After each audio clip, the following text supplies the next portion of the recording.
Single heart beat scan ఒక్క second లోనే world class 640 slide CT scan ఇప్పుడు మీ vista imaging Banjara hills లో. చాలా మంది తెలుగు వాళ్ళకి కూడా ఆపర్చునిటీస్ రావట్లేదు. దాని రీజన్ ఏంటంటే హైదరాబాద్ క్రికెట్ క్లబ్ సరిగ్గా లేదు, అక్కడ పాలిటిక్స్ ఎక్కువ ఉన్నాయని చెప్పి చాలా మంది దగ్గర నుంచి వింటూ ఉన్నాయి ఇప్పటి వరకు. అది నిజమేనా? అదేమన్నా రీజన్ అవ్వచ్చు? అదొక్కటే రీజన్ నేను అనుకోను. పాలిటిక్స్ అనేది ప్రతి చోట ఉంటాయి. ఇప్పుడు హైదరాబాద్ మాత్రమే కాదు, వేరే అసోసియేషన్స్ లో కూడా, వేరే స్టేట్ అసోసియేషన్స్ లో కూడా పాలిటిక్స్ ఉంటాయి.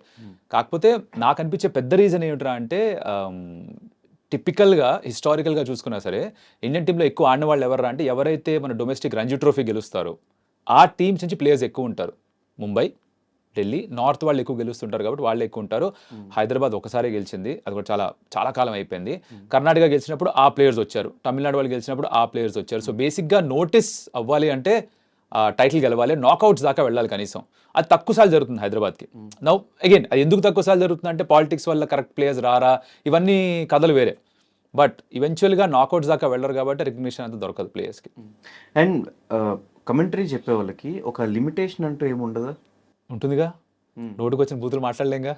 బూత్లని కాదు అంటే హర్ష భోగ్లే రోజు కమెంటరీ మానేయడానికి రీజన్ ఏంటంటే ఒక షాట్ని వర్స్ట్ షాట్ అని చెప్పి కమెంటరీలో చెప్పడం వల్ల విరాట్ కోహ్లీ కంప్లైంట్ ఇవ్వడం, దానివల్ల ఆయన రాలేదు అని చెప్పి విన్నా. అదేదో నేను విన్నాను, ఎంతవరకు నిజమో తెలియదు. అంటే మధ్యలో కొంతకాలం తను చేయలేదు, బట్ మళ్ళీ తిరిగి వెనక్కి వచ్చేసారు. బీసీసీఐ ప్యానల్లో ఇప్పుడు ఉన్నారు, ఆయన కామెంటరీ చేస్తున్నారు. ఒకవేళ కామెంటరీ చేయకపోతే వేరే చోట ఆన్లైన్ ప్లాట్ఫామ్స్లో అక్కడ స్లో ఎక్కువ చేస్తున్నారు. కరెక్ట్, అది కూడా చేస్తూ ఉంటారు. సో ఇట్స్ నాట్ లైక్ వీళ్ళకి అగెయిన్స్ట్గా వెళ్తే ఇంకా అసలు పనే ఉండదు టైప్లో కాదు. ఎవరి లిమిటేషన్స్ ఉన్నాయని కాదు, ఉన్న బేసిక్ లిమిటేషన్స్ ఏంటంటే బూత్లు వాడకూడదు, ఆబ్వియస్లీ బేసిక్ సెన్స్. అది ఈవెన్ షార్ట్స్ గురించి కూడా రాంగ్ గా మాట్లాడకూడదు అని. అలాంటిదేమీ లేదు. I mean you can give your opinion.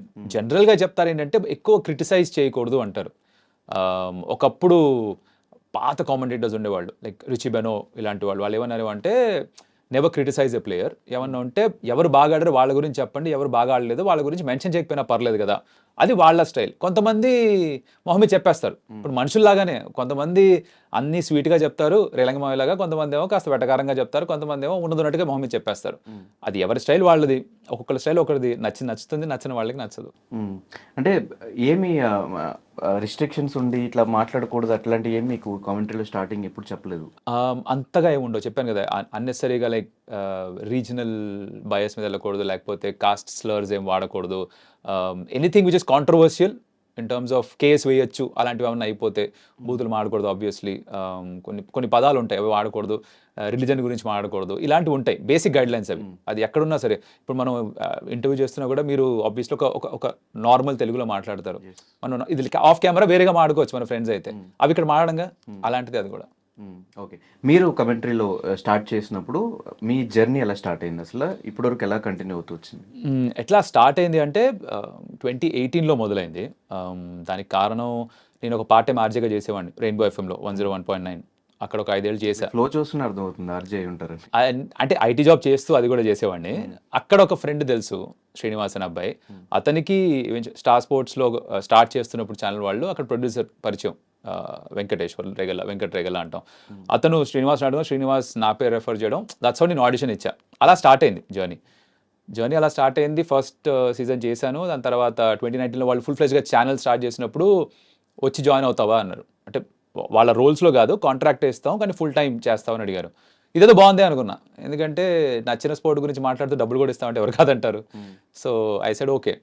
ఇంట్లో వాళ్ళు పెద్దగా ఆ టైంలో కొంచెం కంగారు పడ్డారు, ఏంట్రా ఏం చేస్తున్నాం, ఐటీ జాబ్ ఇండియన్ చేస్తూ స్టేబుల్ ఇన్కమ్ వస్తుంది, అది వదిలేసి ఎప్పుడు లేనిది చేయండి కామెంటరీ ఏంటి, ఎంతకాలం ఉంటుందో కూడా తెలియదు కదా, అవసరమా అని. But I took A chance and అప్పటి నుంచి బాగానే ఉంది ఇప్పటిదాకా, టచ్ వుడ్. ఓకే, ఈ ఇంటర్వ్యూలో మీరు ఒకసారి రోహిత్ శర్మ ఇష్టం అన్నారు, ఇంకోసారి విరాట్ కోహ్లీ, ఇంకోసారి ధోని. మీరు ఎవరి ఫ్యాన్? ఎగ్జాక్ట్లీ అందరి ఫ్యాన్ నేను. ఇండియాకి ఆడే ప్రతి క్రికెటర్ అంటే నాకు ఇష్టం. I'm fan of them, I respect them a lot. Because ఇండియాకి ఆడడం చాలా కష్టం.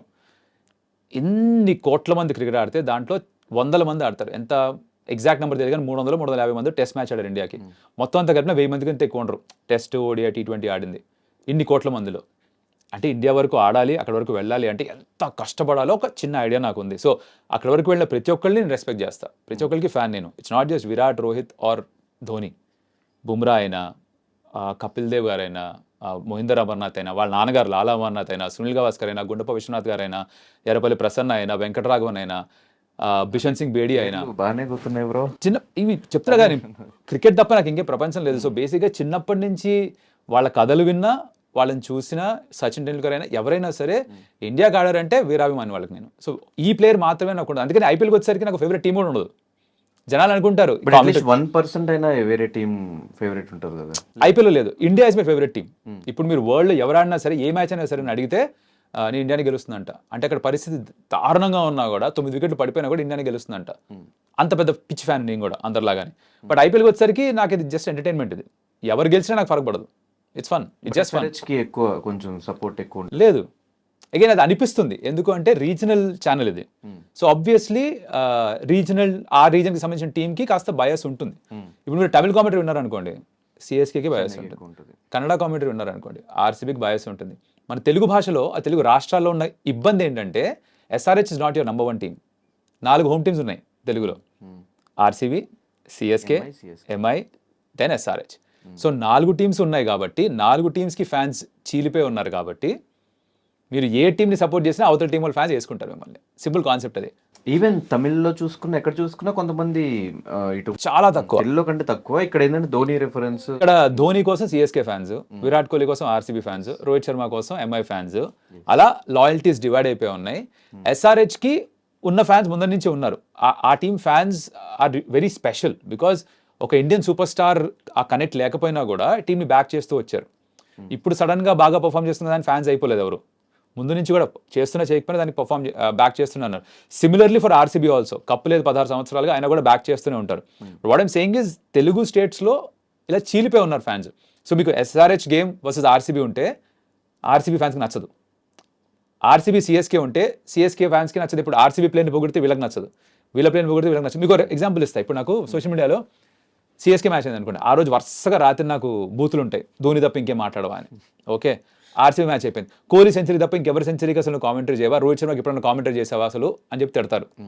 రోహిత్ శర్మ సెంచరీ వస్తే, రోహిత్ శర్మ పుల్ షాట్ గురించి ఏమైనా మాట్లాడితే ఎప్పుడైనా విరాట్ కోసం ఇట్లా కామెంటరీ చెప్పావు, ఎందుకు అలా గొంతు చించుకుని తిడతారు. ఓకే, అన్ని తప్పులు చేస్తుంటారు. లేదా నేను అందరి గురించి ఒకేలా మాట్లాడుతున్నా, మీరు ఏ టీం ఫ్యానో దాన్ని బట్టి మీ ఒపీనియన్ నా గురించి మారుతుంది. నా పాయింట్ ఆఫ్ వ్యూ అది. అండ్ చాలా మంది ఈ మధ్యకాలం సోషల్ మీడియాలో కూడా చూస్తున్న, ఎస్ఆర్హెచ్కి ఫ్యాన్స్ లేరు, ఎస్ఆర్హెచ్కి ఫ్యాన్స్ ఓన్ టీమ్సే సపోర్ట్ చేయట్లేదు ఎవరు అని చెప్పి చాలా మీమ్స్ అవి చూస్తా ఉన్నా. దాని మీద మీ ఒపీనియన్ ఏంటి? ఈ సీజన్ మారింది ధనుష్, జెన్యున్ గా ఈ సీజన్ ఐ థింక్ సపోర్ట్ పెరిగింది. నిన్న కూడా స్టేడియంకి వెళ్ళినప్పుడు when I saw the match, అన్ని మ్యాచ్లు 250 దాటితే ఎగ్జాక్ట్లీ. సో ఐ థింక్ ఏమైందంటే పర్ఫార్మెన్స్ చాలా బాగా ఉండేసరికి బయట జెర్సీలు అమ్ముతారు కదా, విరాట్ కోహ్లీ జెర్సీస్ మాక్సిమం జనాలు వేసుకుంటారు. కానీ ఇప్పుడు Pat Cummins Jersey, class and Jersey కూడా జనాలు కొనుక్కొని వేసుకొని స్టేడియంలోకి వస్తున్నారు.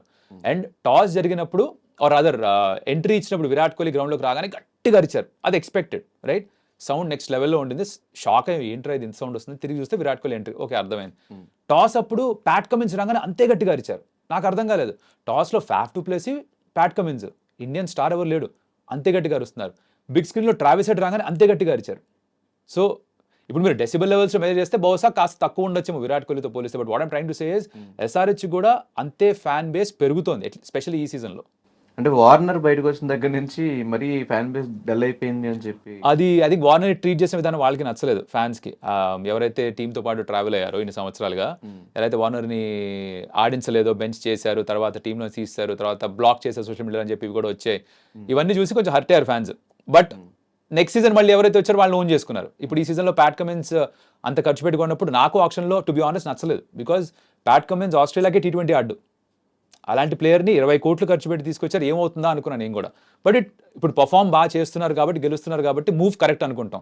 అదే కేకేఆర్లో ఇదే ప్యాట్ కమిన్స్ ఆడినప్పుడు ప్రతి మ్యాచ్లో 50 రన్స్ ఇచ్చాడు, ఒకే మ్యాచ్లో 50 కొట్టాడు బ్యాట్ తోటి. ఈవెన్ ఇక్కడ కూడా ఇస్తున్నాడు రన్స్, కాకపోతే కవర్ అయిపోతుంది క్యాప్టెన్సీ తోటి, బ్యాటర్స్ బాగా ఆడుతున్నారు కాబట్టి, రిజల్ట్స్ వస్తున్నాయి కాబట్టి మూవ్ కరెక్ట్ అనుకుంటున్నాను. కూడా 50+ రన్స్ ఇచ్చాడు, ఆ మ్యాచ్ కూడా 50 కంటే ఎక్కువ ఇచ్చాడు.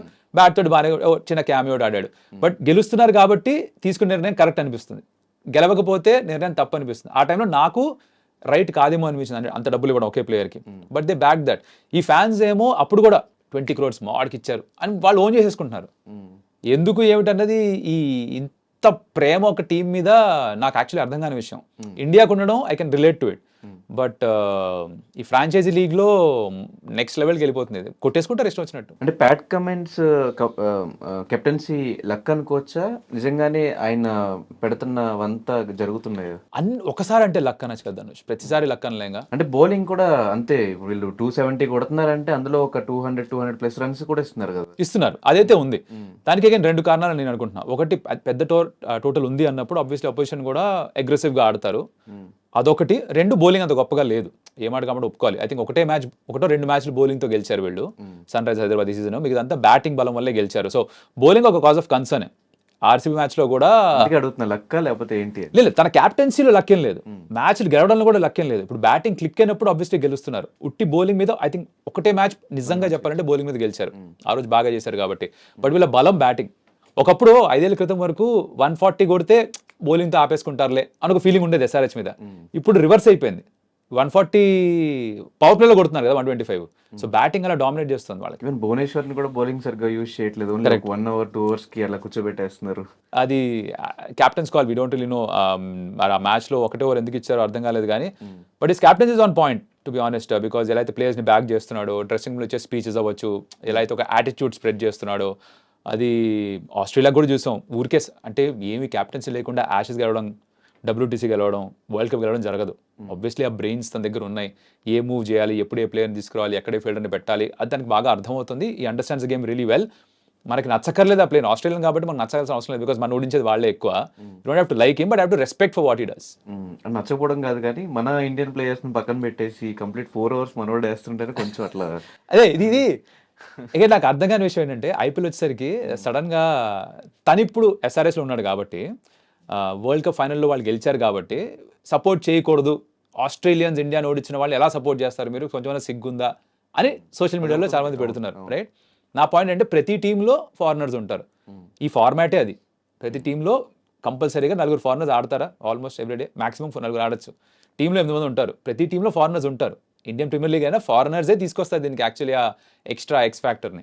అలాంటప్పుడు ఈ ఆస్ట్రేలియన్ ఇక్కడ ఉన్నాడు కాబట్టి సపోర్ట్ చేయకూడదు అనడంలో సెన్స్ లేదు, బికాస్ ఫార్మాటే అది.